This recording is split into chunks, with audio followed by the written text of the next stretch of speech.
ইযা যুলজিলাতিল আরদু জিলজালাহা, যখন জমিনকে প্রবলভাবে ঝাঁকুনি দেওয়া হবে, প্রকম্পিত করা হবে, জমিনের মধ্যে যখন ভূমিকম্প তৈরি হবে। ওয়া আখরাজাতিল আরদু আসকালাহা, আল্লাহ বলেন কিয়ামতের আগে এমন একটা ভূমিকম্প, এমন একটা ঝাঁকুনি জমিনকে দেওয়া হবে, জমিনের ভিতরে যা ছিল সব বের হয়ে পড়বে।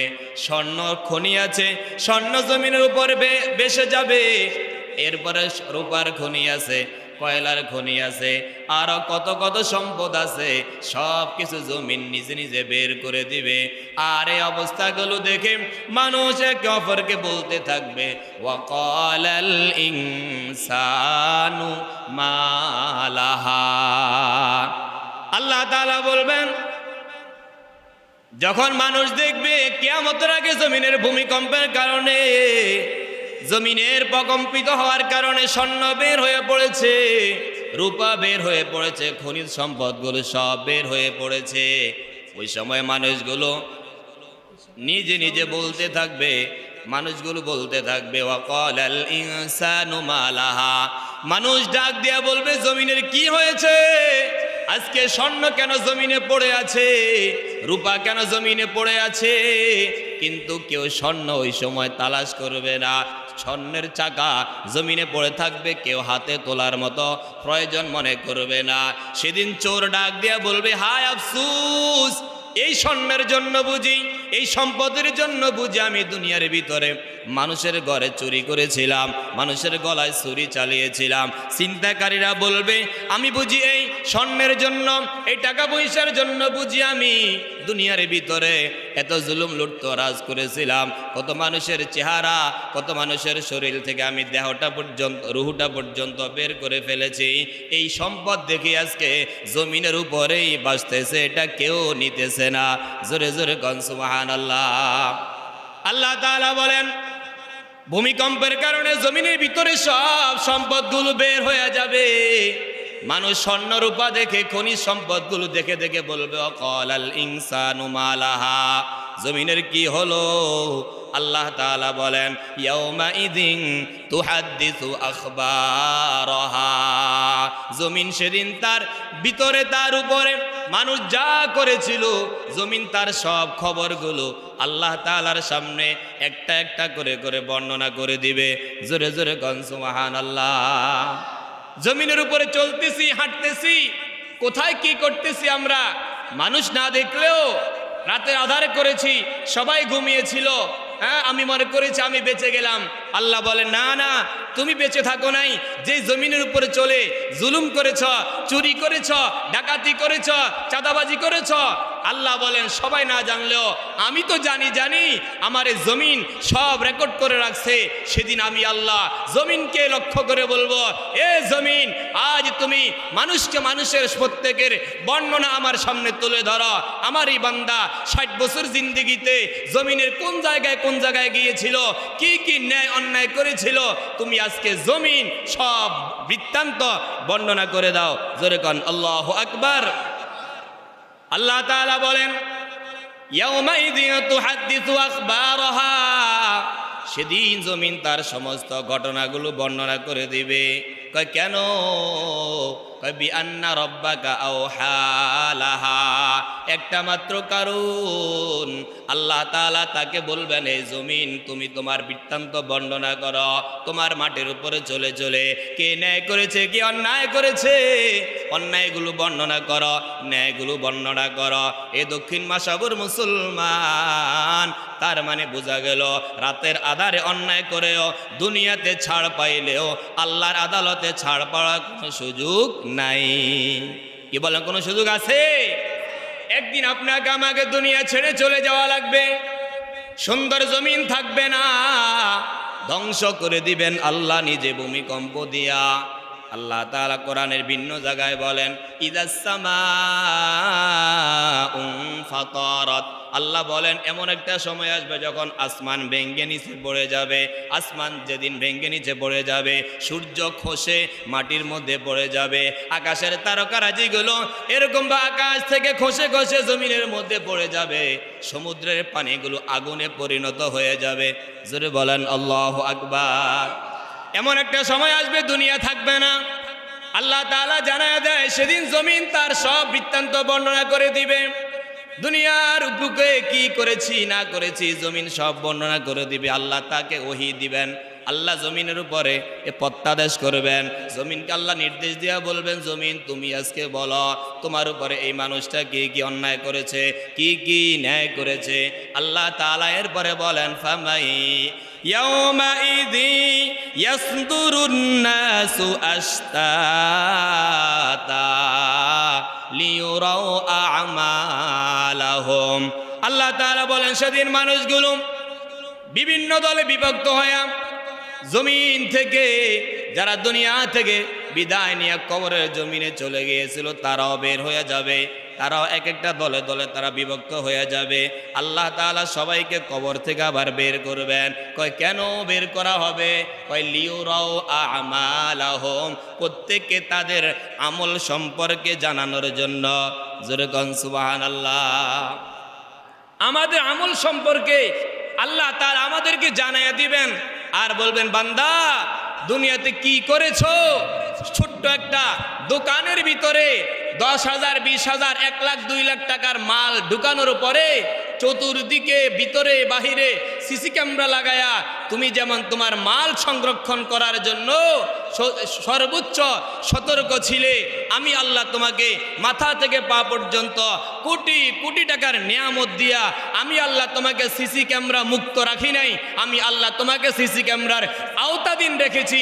তুমি কোথায় কি করতেছ, চলতেছ, যাইতেছ, খাইতেছ, প্রত্যেকটা আমি আল্লাহ ফেরেশতা নামের সিসি ক্যামেরা দিয়া তোমাকে নিয়ন্ত্রণ করতেছি। জোরে কান আল্লাহু আকবার। আমার জীবনে কোনো কাজ ফেরেশতাকে ফাঁকি দিয়ে করতে পারি না, পারি নাই, পারবো না। আল্লাহ তাআলা বলেন সেদিন আল্লাহ পাক আপনাকে আমাকে কবর থেকে বের করবেন। হাসরের ময়দানে আল্লাহ তাআলা সবাইকে উঠাবেন। উঠে আল্লাহ কেন কয় লিয়ুরাউ আমালাহুম, তোমার আমল তোমাকে দেখাবার জন্য, তোমার হিসাব তোমাকে বুঝিয়ে দেওয়ার জন্য। আল্লাহ তাআলা এরপরে বলেন ফামাইয়ামাল মিসকালা যাররাতিন খায়রান ইয়ারা ওয়া মাইয়ামাল মিসকালা যাররাতিন শাররান ইয়ারা। জোরে বলেন আল্লাহু আকবার। আল্লাহ তাআলা বলেন আমি আল্লাহ পাক তোমাকে দুনিয়াতে পাঠানোর পরে ডানে বামে ফেরেশতা নিযুক্ত করে দিয়েছি। তুমি যেখানে যাও ফেরেশতারাও সেখানে যায়, তুমি যেখানে থাকো ফেরেশতারাও তোমার সাথে সাথে থাকিয়া তোমার ডান কাঁধে ফেরেশতা নেক আমলগুলো লিখতেছে, বাম কাঁধের ফেরেশতা বদ আমলগুলো লিখতেছে। আল্লাহ কয় একদিন আমি আল্লাহ যখন তোমাকে আমার সামনে দাঁড় করাবো সেদিন আমি আল্লাহ তোমাকে দেখায়া দিব। আল্লাহ কয় কোন আমলটা তোমারে দেখাবো? আল্লাহ বলেন ফামাইয়ামাল মিসকালা যাররাতিন খায়রান ইয়ারা। এ বান্দা দুনিয়ার জীবনে তুমি একটা জাররা পরিমাণ ভালো কাজ করেছ। সরিষার একটা গোটা সরিষার একটা বীজকে যদি 70 টুকরা করা হয়, সরিষার একটা গোটা যদি 70 ভাগ করা হয়, ওই 70 ভাগ করার পর একটা যে ভাগ হবে ওই ভাগটাকে মুফাসসিরিনে কেরাম জাররা বলে এরকম সিদ্ধান্ত দিয়েছে। কয়েকটা সরিষাকে 70 ভাগ করার পর এক ভাগ যেটা হয়, ওই পরিমাণ গুনাহ যদি তুমি করো, ওই পরিমাণ ভালো কাজও যদি তুমি করো, হাসরের ময়দানে ওই জাররা পরিমাণ নেক আমলটাও তুমি আল্লাহর সামনে দাঁড়ায়া দেখতে পাবে। সুবহানাল্লাহ কয় না? কয় জাররা পরিমাণ, ছোট থেকে ছোট অণু পরিমাণ ভালো কাজও যদি আমি করি এটা আমলনামা যোগ হয়ে যাচ্ছে, এটা আমি দেখতে পাবো কিয়ামতের ময়দানে। রাস্তা দিয়ে আসতেছিলাম মসজিদে, রাস্তা একটা কলার ছিলকা পড়ে আছে। আমি বুঝতে পেরেছি ছোট্ট একটা বাচ্চা দৌড় দিয়া এটার মধ্যে পাও পিছলাইয়া পড়ে ব্যথা পেতে পারে। আমি এটা যদি সরাইয়া দিয়া আল্লাহর বান্দাদেরকে বিপদ থেকে বাঁচায়া যদি আমি দিতে পারি, ওইটা একটা সদকার সওয়াব হলো। রাসূল বলেছেন রাস্তা থেকে কষ্টদায়ক জিনিসকে সরাইয়া দেওয়া এটা রহমতের নবীর একটা সুন্নাত। আপনি এটাও যদি করে থাকেন, কষ্ট হয় নাই, সময় বেশি লাগে নাই। আল্লাহ তাআলা বলেন এই রাস্তা থেকে কষ্টদায়ক একটা কাটা, একটা কলার ছিলকা, অ্যাক্সিডেন্ট হতে পারে এমন কোনো জিনিস যদি তুমি সরাইয়া দাও, এটাও নেক আমলের মধ্যে লিপ্ত এর যোগ করা হবে হাসরের মাঠে। আল্লাহ পাক আমি আল্লাহ তোমাকে এই ছোট্ট একটা নেক আমলের বিনিময়েও তোমাকে পুরস্কার দান করব। যেরকম সুবহানাল্লাহ। এভাবে যত ছোট থেকে ছোট আমল হোক না কেন, এটা আল্লাহর সামনে আপনাকে দেখানো হবে এবং এটার পুরস্কার আল্লাহ তাআলা আপনাকে দান করবেন। আল্লাহ তাআলা বলেন ফামান ইয়ামাল মিসকালা যাররাতিন খায়রান ইয়ারা, সেদিন যারা পরিমাণ নেক আমল যারা করবে তাদেরকে সেটা দেখানো হবে, প্রত্যেক মানুষ সেটা দেখতে পাবে। আল্লাহ এরপরে বলেন ওয়া মাইয়া আমাল মিসকালা যাররাতিন শাররান ইয়ারা। আল্লাহ বলেন যারা দুনিয়ার ভিতরে ছোট থেকে ছোট গুনাহের কাজও যদি করে থাকো, অন্যায় কাজও যদি করে থাকো, আল্লাহ বলেন ইয়ারাহু, এটাও তাকে দেখানো হবে, এটাও তোমাকে দেখানো হবে। হয়তোবা ছোট্ট একটা গুনাহ আমি এটাকে গুনাহ মনে করলাম না, কিন্তু এটাই হতে পারে কিয়ামতের দিন আমার জান্নাতে যাওয়ার মাঝখানের বাধা। জোরে কোন ঠিক কিনা? ছোট ছোট অনেকগুলো কাজ আমরা করে থাকি যেগুলোকে আমরা অন্যায় মনে করি না। 10 টাকার বাদাম কিনতে যাই, মাপ দেওয়ার আগে আমি একটা বাদাম হাতের মধ্যে নিয়ে মুখে দিয়ে ফেললাম, অনুমতিও নেই নাই, এটার টাকাও আমি মালিককে দিলাম না, দোকানওয়ালারে দিলাম না। রাস্তায় দিয়ে আল্লাহর কোনো বান্দা বান্দিরা যায়, রাস্তার মধ্যে আমি যদি এরকম প্রতিবন্ধকতা সৃষ্টি করি, আল্লাহর বান্দারা কষ্ট পায়, এমন কোনো কাজ যদি আমার দ্বারা হয়ে যায়, এটাও কিন্তু আমল নামার মধ্যে গুনাহ হিসাবে লেখা হয়ে যাবে। আল্লাহ বলেন কিয়ামতের ময়দানে যারা পরিমাণ গুনাহ তুমি যদি করে থাকো, সেটাও আমি আল্লাহর কাছে তোমাকে দেখানো হবে এবং আমার কাছে জবাবদেহি করা লাগবে। রে বান্দা, কেন এই ছোট্ট গুনাহটা তুমি করেছিলে? আজকে এটাই তো তোমার জাহান্নামে যাওয়ার কারণ হয়ে গেছে। জোরে কর নাউজুবিল্লাহ। এজন্য পৃথিবী ধ্বংস হয়ে যাবে একদিন, পৃথিবী থাকবে না, আপনিও থাকবেন না, আমিও থাকবো না। দুনিয়া থেকে যাওয়ার আগে নিজের হিসাব নিজেকে মিলিয়ে নেওয়া উচিত। আমি আজকেও তো মারা যেতে পারি, আমার মৃত্যুর জন্য কি প্রস্তুতি আছে? কিয়ামতের ময়দানে আল্লাহ তাআলা সব মানুষগুলোরে 2টা ভাগে ভাগ করবেন। একটা ভাগ হলো ফাআম্মা মান উতিয়া কিতাবাহু বিয়ামিনি ফায়াকুলু হা উমকরাউ কিতাবিয়া। এক শ্রেণীর মানুষ এমন হবে যাদেরকে তাদের ডান হাত আমলনামা দেওয়া হবে, আর এক শ্রেণীর মানুষ হবে যাদেরকে বাম হাত আমলনামাটা দেওয়া হবে। যাকে ডান হাতে আমলনামা দেওয়া হবে আল্লাহর বান্দা খুশিতে আত্মহারা হয়ে যাবে, আর আল্লাহ তাআলা তার হাতের মধ্যে আমলনামাটা তুলে দিয়ে বলবেন ইকরা কিতাবাকা, ইকরা কিতাবাকা। এই আল্লাহর বান্দা তুমি তোমার আমলনামাটা পড়ো। যেদিন থেকে তুমি সাবালক হয়েছিলে, যেদিন থেকে তোমার উপর নামাজের বিধান এসেছিল, যেদিন থেকে তোমার উপর রোজার বিধান এসেছিল, যেদিন থেকে তোমার উপরে পর্দার বিধান এসেছিল, সেদিন থেকে নিয়ে একেবারে মৃত্যুর অন্তিম সময় পর্যন্ত, হুঁশ যতক্ষণ ছিল ততক্ষণ পর্যন্ত তুমি যা যা করেছো, যা যা নেক আমল করেছো, বদ আমল করেছো, তোমার প্রত্যেকটা কথা, প্রত্যেকটা কাজ এই আমলনামা নামের কিতাবের মধ্যে লেখা আছে। আল্লাহ তাআলা তার আমলনামাটা হাতের মধ্যে তুলে দিবেন। আল্লাহ তাআলা বলবেন ইকরা কিতাবাক, এ আল্লাহর বান্দা তোমার আমলনামাটা আজকে তুমি পড়ো, তোমার আমলনামাটা তুমি পড়ো। আর কাফা বিনাফসিকাল ইয়াউমা আলাইকা হাসিবা, তোমার হিসাবের জন্য আজকে তুমি নিজেই যথেষ্ট। তুমি কি জান্নাত পাইবা না জাহান্নাম পাইবা, এটা আমি আল্লাহ সিদ্ধান্ত দেওয়ার আগে তুমি নিজের আমলনামাটা পড়ো। কয়েকটা নামাজ ফরজ ছিল, কয়েকটা পড়লাম, কয়টা সেজদা দেওয়ার দৈনিক আমার উপর ফরজ ছিল, কয়টা সেজদা আমি দিয়েছি। কোরআন নামের একটা কিতাব আসমান থেকে আল্লাহ নবীর উপর নাজিল করেছে, ওই কোরআন পড়ার কথা ছিল, কয়দিন পড়লাম, কয়টা সূরা সহি শুদ্ধ করলাম। আল্লাহ তাআলা বলবেন সব তোমার কিতাবের মধ্যে লেখা আছে, পড়ো পড়ো। ইকরা কিতাবাকা, তুমি তোমার আমলনামাটা পড়ো, তুমি তোমার কিতাবটা পড়ো। কাফা বিনাফসিকাল ইয়াউমা আলাইকা হাসিবা, আজকে তোমার জান্নাত আর জাহান্নামের ফয়সালা করার জন্য তুমি নিজেই যথেষ্ট। যেরকম আল্লাহু আকবার। যার ডানে আমলনামাটা দেওয়া হবে, আল্লাহর বান্দা খুশিতে আত্মহারা হয়ে যাবে।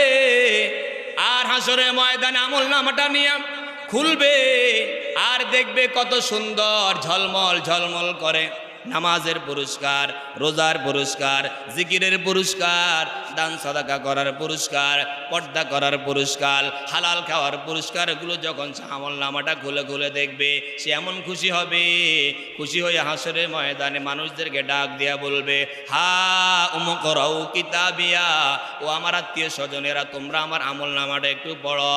আমি তো মনে করেছিলাম আমার হিসাবটা অনেক কঠিন হবে, আমি দুনিয়াতে ভেবেছিলাম আমার হিসাব না জানি কত কঠিন হয়। আজকে দেখে আল্লাহ আমাকে ডান হাতে আমলনামাটা দিয়া, আল্লাহ যেন আগেই থেকে আমাকে সুসংবাদ দিয়া দিলেন, বান্দা ডান হাতে আমলনামা পাইছো, তার মানে তুমি জান্নাতি, তোমার কোনো ভয় নাই।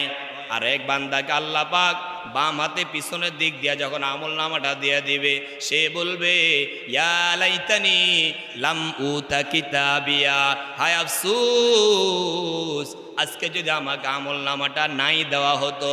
কেন? আমলনামাটা খুলবে আর দেখবে নামাজ না পড়ার গুনাহ, রোজা না রাখার গুনাহ, মসজিদে না আসার গুনাহ, বিবিকে পর্দা না করানোর গুনাহ, হারাম খাওয়ার গুনাহ, জুলুম করার গুনাহ, কত গুনাহ আল্লাহর বান্দা বান্দিরা জমা করে ফেলেছে। বাম হাতে আমলনামাটা দেওয়ার পর আল্লাহর বান্দা বান্দিরা কাঁদবে আর চিল্লায়া চিল্লায়া বলবে, আল্লাহ আমলনামাটা না দিয়া সরাসরি জাহান্নামেই তো আমারে পাঠাইয়া দিতে পারতা।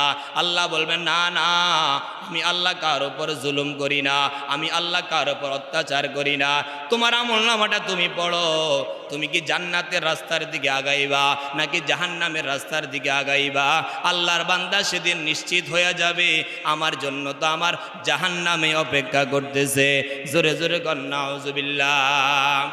আমার প্রিয় মুসলমান ভাইয়েরা, তাহলে আল্লাহ তাআলা বলেন, একদিন আপনার আমার জীবনের প্রত্যেকটা বিষয়ের হিসাব নেওয়া হবে। যাররা, আল্লাহ কোরআনে উল্লেখ করে যাররা বলেছেন কেন? আল্লাহ বলেন, তোমরা তো দুনিয়াতে গুনাহকে গুনাই মনে করো না, দুনিয়াতে গুনাহকে তোমরা গুনাই তো মনে করো না। অনেক বড় বড় কবিরা গুনাহ হাসতে হাসতে করে ফেলি আমরা। যারা বলেন ঠিক কিনা? মনের অজান্তে অনেক সময় হয়, সেটা তো ভিন্ন কথা। মোবাইলটা হাতের মধ্যে নেওয়া মাত্র মিথ্যা কথা দিয়ে আমাদের কথা শুরু হয়। বন্ধু ফোন দিয়েছে, বন্ধু তুমি কই? কই যে আমি তোমার কাছাকাছি, অথচ এখনো ঘরের মধ্যে বসে আছে। বিভিন্ন সময় এই জায়গায় আছে, আরেক জায়গার নাম বলে। এখন এই কাজটা করি নাই, ওই লোক না দেখার কারণে এই কাজটা করছি বলে মিথ্যা কথা মোবাইলে হয় কি হয় না? যারা বলেন হয় কি না? এমন আমার মিথ্যা কথা আমরা বলে ফেলি যেগুলোকে আমরা গুনাহ মনে করি নাই। অথচ একটা গুনাহ যদি আপনি করেন, একটা কবিরা গুনাহ যদি আপনি করেন, একটা মিথ্যা কথা যদি আপনি হাসি তামাশার মধ্যেও করে ফেলেন, বলে ফেলেন, কিয়ামতের দিন একটা কবিরা গুনার কারণে আপনাকে আমাকে কমপক্ষে ৭,০০০ বছর দোজখের আগুনে জ্বলা লাগবে। জোরে কর নাউজুবিল্লাহ। হাসি তামাশার ভিতরে বন্ধুর সাথে বন্ধু মিথ্যা কথা বলতেছে, এরপর আরেক বন্ধুর সাথে কি পরিমাণ প্রতারণা, এগুলো হাসির মধ্যে করে ফেলতেছি। অথচ আপনি গুনাহ করার সময় এই কথা ভাবতে হবে। আল্লাহ নবী বলছেন, এক একটা গুনাহ কেমন? একটা গুনাহ হলো একটা মানুষ গুনাহ করা, তার মানে তার উপরে ৭ আসমানটা একবারে মাথার কাছে এসে আছে। যেই কোনো সময় তার উপর আকাশ ভেঙ্গে পড়তে পারে। আকাশ ভেঙ্গে মাথার মধ্যে পড়াটা যত না বিপদ হবে, একজন বান্দা এর ইচ্ছাকৃতভাবে হাসি তামাশা করে গুনাহ করা তার উপরে আকাশ ভেঙ্গে পড়ার চাইতো আরো বিপজ্জনক। জোরে কন আল্লাহু আকবার। কিন্তু আমরা এই গুনাহকে গুনাহ মনে না করে অযথা হাসতে হাসতে মিথ্যা কথা বলি, দুষ্টামি করে করে মানুষের হক নষ্ট করে ফেলি। আমরা রাষ্ট্রীয় সম্পদ, প্রতিবেশীর সম্পদ, হক আমরা হাসতে হাসতে নষ্ট করে ফেলি। আল্লাহকে বান্দা, কোরআনের এই সূরার জিলজালের আয়াতটা মনে রাখবা। ফামান ইয়ামাল মিসকালা যাররাতিন খায়রান ইয়ারা, তুমি যদি যাররা পরিমাণ নেক আমল করো সেটা যেমন তোমাকে দেখানো হবে। ওয়া মান ইয়ামাল মিসকালা যাররাতিন শাররান ইয়ারা, তুমি যদি যাররা পরিমাণ অণু পরিমাণ গুনাহ যদি তুমি করে থাকো, সেটা হাসির মধ্যে করো, ইচ্ছাকৃত করো, বন্ধুদের আড্ডায় করো, আমি আল্লাহ কোনো অবস্থাতেই তোমাকে মাফ দিব না যতক্ষণ না পর্যন্ত এটার ভুল তুমি স্বীকার করে তাওবা করে আমার দিকে ফিরে না আসবে, ততক্ষণ পর্যন্ত এই কবিরা গুনাহ আল্লাহ তাআলা আপনাকে আমাকে ক্ষমা করবে না। প্রিয় মুসল্লি ভাইরা আমার, এই জন্য কিয়ামত হবে, পৃথিবী ধ্বংস হবে। আল্লাহ তাআলা তার কিছু নমুনা আমাদেরকে দেখাচ্ছেন। বিভিন্ন সময়ে বিভিন্ন নমুনা দেখা যায়। এই যে নেপালে গত কয়েকদিন আগে একটা বিশাল দুর্ঘটনা ঘটে গেছে, শত শত মানুষ নিখোঁজ হয়ে আছে। বলে ওরা তো কল্পনাও করে নাই যে হঠাৎ করে এভাবে ভূমিধস হবে, ওদের ঘর বাড়ি উড়িয়ে নিয়ে যাবে। জায়গায় জায়গায় মানুষের লাশ পড়ে আছে, মানুষের পা কেটে পড়ে আছে, হাত কেটে পড়ে আছে। আল্লাহ তাআলা বলেন কিয়ামতের আলামতের সাথে বাস্তব কিয়ামতের কোনো তুলনা করা যাবে না। কিন্তু মাঝে মাঝে আমি আল্লাহ জমিনটাকে ঝাঁকুনি দিয়া মানুষকে বুঝাতে চাই, আমি আল্লাহ যে বললাম পৃথিবী একদিন ধ্বংস হবে, জমিনকে ঝাঁকুনি দেওয়া হবে, আসমানের তারা জমিনে পড়বে, আকাশের সূর্য ভেঙ্গে জমিনে পড়বে, আসমান ভেঙ্গে মানুষের উপরে পড়বে। আল্লাহ বলেন এগুলো থেকে তোমরা শিক্ষা নিতে পারো যে কিয়ামতটা কতটা ভয়াবহ হবে। ওই কিয়ামত আসার আগে আমাকে আপনাকে আখিরাতের জন্য প্রস্তুত হওয়ার দরকার আছে না নাই? আল্লাহ তাআলা আমাদের সবাইকে বেশি বেশি করে মসজিদে এসে আল্লাহ পাককে সিজদা দেওয়ার সুযোগ দান করেন। আমিন। ওয়া আখিরু দাওয়ানা আনিল হামদুলিল্লাহি রাব্বিল আলামিন।